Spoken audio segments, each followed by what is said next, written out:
నుంచి ట్యాపింగ్ అనే కేసు కూడా పెట్టి అక్రమంగా పెట్టి ప్రజలందరినీ కూడా ఈ దోపిడీ నుంచి వాళ్ళ దృష్టి మరల్చే ప్రయత్నం ఇలా రేవంత్ రెడ్డి ప్రభుత్వం విచ్చలవిడిగా నిస్సిగ్గుగా చేస్తున్నది. ఈ సందర్భంగా కొన్ని ముఖ్యమైన విషయాలు ఈరోజు తెలంగాణ ప్రజల ముందర ఉంచాలనుకుంటున్నాం.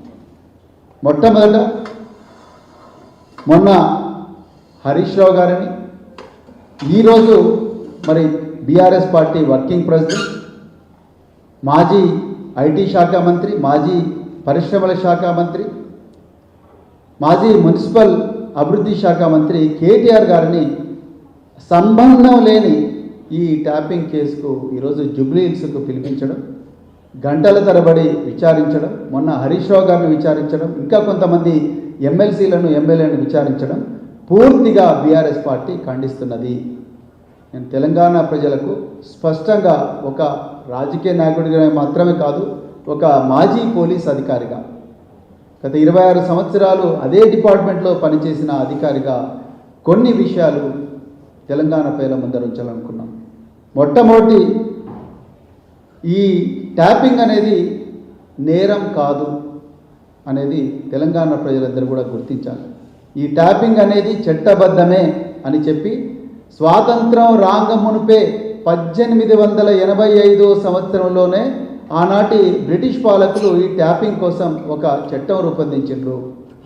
భారతదేశం స్వాతంత్రం వచ్చిన తర్వాత కూడా ఈ ట్యాపింగ్ కంటిన్యూ అవుతూనే ఉన్నది. దేశంలో ఉండే కేంద్ర ప్రభుత్వం, దేశంలో ఉండే రకరకాల రాష్ట్ర ప్రభుత్వాలన్నీ కూడా దేశ రక్షణ కోసం, అంతర్గత భద్రత కోసం, ప్రజల శ్రేయస్సు కోసం, టెర్రరిస్టు దాడులు జరగకుండా, బయట నుంచి ఈ దేశం మీద దాడులు జరగకుండా, పహల్గాంలో మన జరిగిన దాడి లాంటిది కానీ, మన హైదరాబాద్లో గతంలో జరిగిన గోకులు లుంబిని చాటు, లేకపోతే సాయిబాబా దేవాలయం మీద జరిగిన దాడి కానీ, లేకపోతే మావోయిస్టు తీవ్రవాదుల దాడులు కానీ, పోలీస్ స్టేషన్ల పేల్చివేతలు కానీ, రాజకీయ నాయకుల హత్యలు కానీ, ఇంకా ప్రజల మీద పెద్ద ఎత్తున వాళ్ళ ధన మాన ప్రాణాల మీద జరిగే దాడులను నిరోధించడం కోసం, అంతర్గత భద్రత కోసం, దేశ భద్రత కోసం ట్యాపింగ్ చేయవచ్చని చట్టమే చెప్తున్నది. ఇది నేరం కాదు.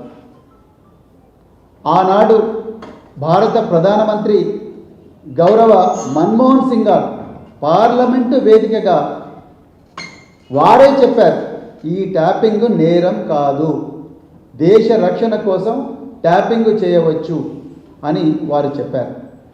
ఆనాడు దివంగత రతన్ టాటా గారు ఫోన్లు ట్యాప్ అవుతున్నాయని చెప్పిన వెంటనే మరి మన్మోహన్ సింగ్ గారు దేశ భద్రత కోసం మేము 9,000 ఫోన్లు ట్యాప్ చేశాము, 500 ఈమెయిల్స్ మేము ప్రతి నెల కూడా మానిటర్ చేస్తున్నామని దివంగత ప్రధాని గౌరవ డాక్టర్ మన్మోహన్ సింగ్ గారే చెప్పారు.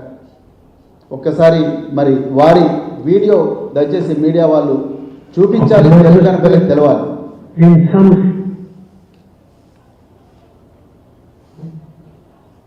I am aware of the nervousness in some of the corporate sector arising out of the power conferred upon governmental authorities to tap telephones for protecting national security and preventing tax evasion and money laundering. While these powers are needed in the world that we live in, they have to be exercised with utmost care and under well-defined rules, procedures and mechanisms so that they are not misused. We must also look for solutions through technology to prevent access of telephone conversation to systems outside the institutional framework of government. Legal mechanisms already exist and they are in place. They need to be strengthened for more effective enforcement.